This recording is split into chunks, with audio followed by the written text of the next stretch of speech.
आ रही है कि कुछ देर में देवेंद्र फडणवीस कैबिनेट की बैठक होने वाली है। देवेंद्र फडणवीस, एकनाथ शिंदे और अजीत पवार इस बैठक में शामिल होंगे और बड़े फैसलों का ऐलान कर सकती है महायुति सरकार, यानी कि सत्ता में आते ही। तस्वीरें भी वहां से आ रही हैं, क्योंकि शपथ ग्रहण करने के बाद पहली कैबिनेट बैठक हो सकती है। ये तस्वीरें देख लीजिए, कुछ देर में फडणवीस सरकार की कैबिनेट बैठक हो सकती है।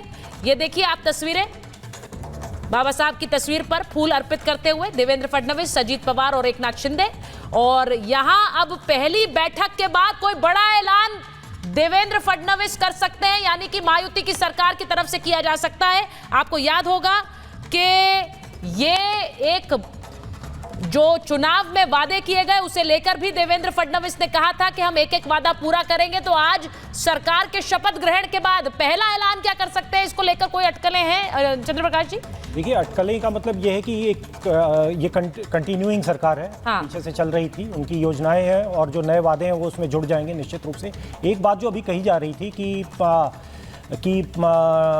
इनका अपमान हुआ एकनाथ शिंदे का और उनको हटा दिया। इसमें एक चीज़ समझनी पड़ेगी कि ये चीज़ भाजपा में ही क्यों हो पाती है और कभी दूसरा जो खेमा है उसमें क्यों नहीं हो पाता है। हाँ। आज भी कर्नाटक में जो दोनों डिप्टी सीएम और सीएम जो हैं एक दूसरे को निपटाने में लगे हुए हैं, वो आप स्पष्ट देख सकते हैं, एक ही पार्टी के हैं ना वो। लेकिन यहाँ पर अगर मान लीजिए अगर एक तरह का सत्ता संघर्ष हुआ निश्चित रूप से हुआ कि भाई वो मुख्यमंत्री थे, वो मुख्यमंत्री रहना चाहते थे और ये एक जीती हुई बड़ी पार्टी के नेता थे फडणवीस, वो फडणवीस अपनी पोजीशन को असर्ट कर रहे थे। लेकिन उसमें ये संघर्ष जो है वो किसी तरह का कड़वाहट नहीं थी। कल जब वो तीनों बैठे तो आपने देखा कि किस तरीके का तीनों में केमिस्ट्री कैसी अच्छी है। तो वो चीज़ सरकार की जो आगे आने वाली नीतियां हैं, सरकार की जो योजनाएं हैं, वो उस पर स्पष्ट रूप से दिखाई देगा। महायुति का अपना एक एजेंडा है, उस एजेंडे पे काम करेंगे। और दूसरी जो सबसे बड़ी बात है कि ये जो चुनाव था इसमें एक चीज़ बड़ी अंडरलाइन थी हिंदुत्व की, और सभी लोगों ने अगर जुट के अगर वोट दिया है तो उन्होंने देखा है कि पालघर में क्या हुआ था, सभी ने देखा है कि किस तरीके की ये फतवेबाजी हुई है कांग्रेस की तरफ से।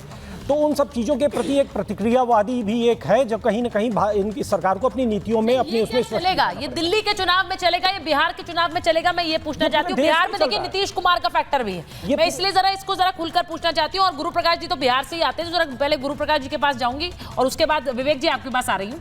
गुरु प्रकाश जी बताइए, ये एक है तो सेफ है वाला नारा प्रधानमंत्री ने उसे उस दिन भी कहा था जब जीत का ऐलान हुआ, ये गठबंधन को साथ रखने के लिए भी बड़ा कारगर साबित हुआ है। भाई सबको याद दिला दो, एक है तो सेफ है, सत्ता तभी रहेगी। लेकिन आप मुझे बताइए, ये नीतीश कुमार पर काम करेगा बिहार में?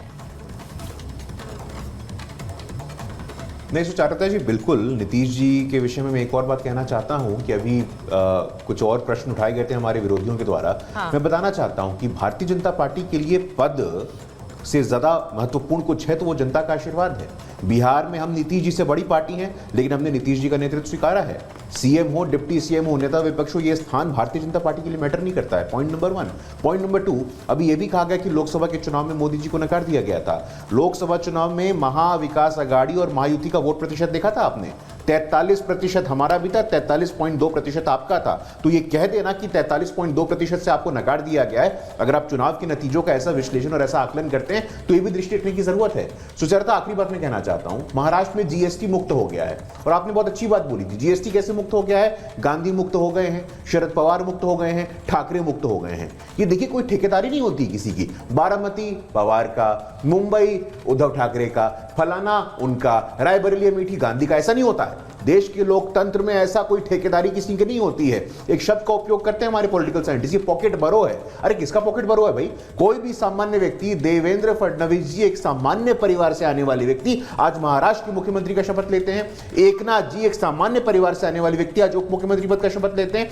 ये किसी और पार्टी में संभव है क्या? ऐसा बिल्कुल संभव नहीं है। और महाराष्ट्र की जनता ने लगातार, तीसरी बार मैं बताना चाहता हूं, जो लोग इस वर्डिक्ट पे सवाल खड़ा कर रहे हैं, पिछले 3 विधानसभा चुनावों में सिंगल लार्जेस्ट पार्टी कौन रही है? तो भारतीय जनता पार्टी रही है। हाँ। और इस मैंडेट को हाईजैक किसने किया था, इस मैंडेट के साथ दगाबाजी किसने की थी? तो महाविकास अघाड़ी ने की थी। तो हमें किसी से प्रमाण पत्र लेने की जरूरत नहीं है। जहां तक हमारा नारा है, एक है तो सेफ है, प्रधानमंत्री जी ने कहा है, वो हमारे गठबंधन के लोगों और गठबंधन का पूरा सम्मान है। मैं पुनः अटल जी पे वापस जाना चाहता हूं। अटल जी ने कहा गठबंधन धर्म के समान है, वो तस्वीरें जरा चलाइए।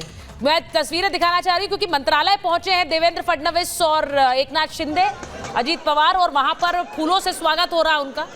और फूलों से स्वागत, वहां पत्रकारों का भी, हमारा भी एक समूह है उनके स्वागत में, वहां सुनना चाह रहे हैं कि देवेंद्र फडणवीस क्या कहेंगे। और वहां पर उनके स्वागत में फूलों की वर्षा हुई है, तीनों एक साथ आ रहे हैं। कल का एक वीडियो भी बड़ा वायरल है जिसमें हंसी मजाक चल रहा है। वो कह रहे हैं मुझे नहीं पता, कल हम बता देंगे शपथ ग्रहण कौन करेगा। उसमें अजीत पवार कहते हैं हम तो करेंगे, मैं तो करने जा रहा हूँ, दादा का पता नहीं है। ये तस्वीरें जो हैं ये तीनों की आ रही हैं इस वक्त मंत्रालय से। ये तस्वीरें बड़ी खास हैं, इसीलिए आपको दिखा रहे हैं। और देखिए अब वहाँ मंत्रालय पहुंचकर अभी आपने देखा बाबा साहेब की तस्वीर पर उन्होंने फूल अर्पित किए। अब छत्रपति शिवाजी महाराज के तस्वीर पर फूल अर्पित कर रहे हैं। ये छोटे जेस्चर्स हैं लेकिन ये बहुत बड़ा संकेत देते हैं महाराष्ट्र की राजनीति में। इस पर चुनाव भी लड़ा गया था, औरंगजेब की भी बात हुई थी, शिवाजी की भी बात हुई थी। चंद्रप्रकाश जी, जो सबसे बड़ी बात इससे जो मैसेज समझ में आता है वो ये समझ में आता है कि ये आम लोग हैं, ये सामान्य लोग हैं जो कल मुख्यमंत्री थे, आज डिप्टी सीएम हैं। उनके उसमें कहीं कोई अंतर नहीं आ रहा है। ये वो लोग नहीं है कि मेरे नाना प्रधानमंत्री थे, मेरी पापा प्रधानमंत्री थे, मेरी दादी प्रधानमंत्री थी, इसलिए मैं तो सीधे प्रधानमंत्री बनूंगा, मैं मंत्री भी नहीं बनूंगा, मैं कुछ नहीं बनूंगा, सीधे प्राइम मिनिस्टर बनूंगा, डे वन में प्रधानमंत्री बन के ही घुसूंगा। तो ये वाली जो एक अकड़ थी, इस देश पिछले 70 वर्ष से इस चीज़ को देख रहा था और देख रहा था कि इस देश में कोई राजे रजवाड़े जो हैं वो एक नई किस्म की हिटलरशाही आ गई है। उस हिटलरशाही को जनता ने सीधे सीधे महाराष्ट्र ने पूरे देश में एक अग्रणी होकर, एक आगे आकर एक कमान लिया है और ये दिखाया है कि चाहे जो भी हो जाए, जो भी व्यक्ति है वो उनका जनादेश किसी एजेंडे के लिए है, किसी व्यक्ति के लिए नहीं है, किसी एक विचारधारा के लिए है। और उसके लिए कोई भी व्यक्ति कभी डिप्टी सीएम, कभी सीएम बन सकता है, किसी की बपौती नहीं है कुर्सी। ये इम्पोर्टेंट बात है। अब मैं एक बार जरा इसी बात पर पूछूंगी क्योंकि ये इस पर चुनाव भी लड़े गए। अब मेरा सीधा सवाल ये है, इसके बाद बिहार का चुनाव होगा, इसके बाद दिल्ली का चुनाव होगा। विवेक जी, आप इसे दिल्ली के चुनाव से कैसे जोड़ेंगे? दिल्ली के चुनाव में अरविंद केजरीवाल लगातार ताल ठोक रहे हैं। विवेक जी की आवाज दीजिए भाई, ताल ठोक रहे हैं वो। मैं उस पे आ रहा हूँ। मैंने पहली चीज तो है, गुरु प्रकाश पासवान जी जरा मुझे बताइए, अजीत पवार परिवारवाद की उपज है या नहीं है? जब आप उद्धव ठाकरे के साथ सरकार में थे तब आपको ठेकेदारी नहीं दिख रही थी। जब आप सुखबीर सिंह बादल के साथ अकाली दल में पार्टनरशिप करते हैं तब आपको ठेकेदारी नहीं दिखती है। वसुंधरा राजे के बेटे में ठेकेदारी नहीं दिखती। एकनाथ शिंदे जी कौन है, मैं आपसे पूछना चाहता हूँ। सामान्य परिवार से आए लोग हैं भैया, बीजेपी सामान्य परिवार से आए लोग हैं, अपनी पाचन शक्ति को बढ़ाइए आप। परिवारवाद से आपको सामान्य परिवार से आए हुए लोग हैं हम लोग। कौन है अजीत पवार? सामान्य परिवार से आए हुए लोग हैं, अति पिछड़ी जाति के लोग हैं, पिछड़े हैं, दलित हैं। आपको पचता नहीं है, हमें समझ में आता है। आप नहीं बचा पाएंगे, आप आदिवासी राष्ट्रपति को नहीं बचा पाएंगे, ओबीसी प्रधानमंत्री को नहीं बचा पाएंगे, देवेंद्र फडणवीस जैसे सामान्य व्यक्ति को नहीं बचा पाएंगे। ये आपका सामंतवाद है, ये नव सामंतवाद है, आपका सावधान हो जाइए। अब मुझे कोई सामंतवाद नहीं है। अब आप